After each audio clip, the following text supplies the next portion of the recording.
செய்திகள் செய்திகள் வாசிப்பவர் சிவசக்தி ஸ்டாலின்.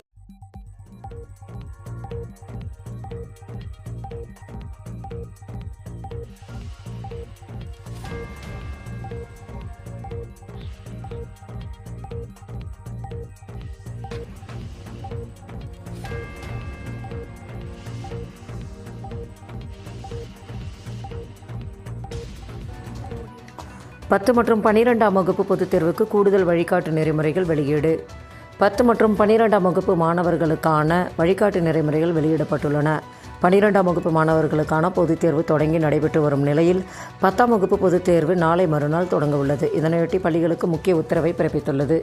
பொதுத் தேர்வு மாணவர்களுக்கு அம்மை நோய் இருப்பின் அவர்களை தனி அறையில் தேர்வு எழுத வைக்க வேண்டும். அறை கண்காணிப்பாளராக செல்லும் ஆசிரியர்கள் அந்த பாடத்தை பயிற்றுவிக்கும் ஆசிரியராக இருக்கக்கூடாது என தெரிவிக்கப்பட்டுள்ளன.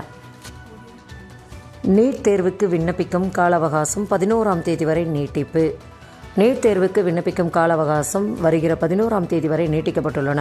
மேல விவரங்களுக்கு www.neetug.com என்ற இணையதளத்தை பார்க்கலாம். தேசிய ஓட்டல் மேலாண்மை கவுன்சில் நுழைவுத் தேர்வுக்கு விண்ணப்பிக்கலாம். +2 முடித்த ஆதி திராவிடர் பழங்குடியினர் மாணவர்கள் தேசிய தேர்வு முகமை சார்பில் தேசிய ஓட்டல் மேலாண்மை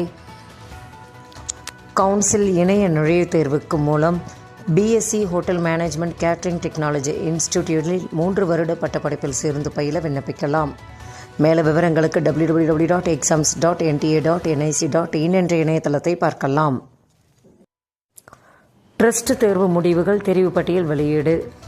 9ஆம் வகுப்பு மாணவர்கள் எழுதிய ட்ரஸ்ட் தேர்வு முடிவுகள் தற்போது வெளியிடப்பட்டுள்ளன. மேல விவரங்களுக்கு www.dg.tn.government.in என்ற இணையதளத்தை பார்க்கலாம். UPSC தேர்வு முடிவுகள் வெளியீடு. UPSC தேர்வு முடிவுகள் வெளியிடப்பட்டுள்ளன. மேல விவரங்களுக்கு www.upsc.government.in என்ற இணையதளத்தை பார்க்கலாம். செய்திகள் நிறைவடைந்தன. வணக்கம்.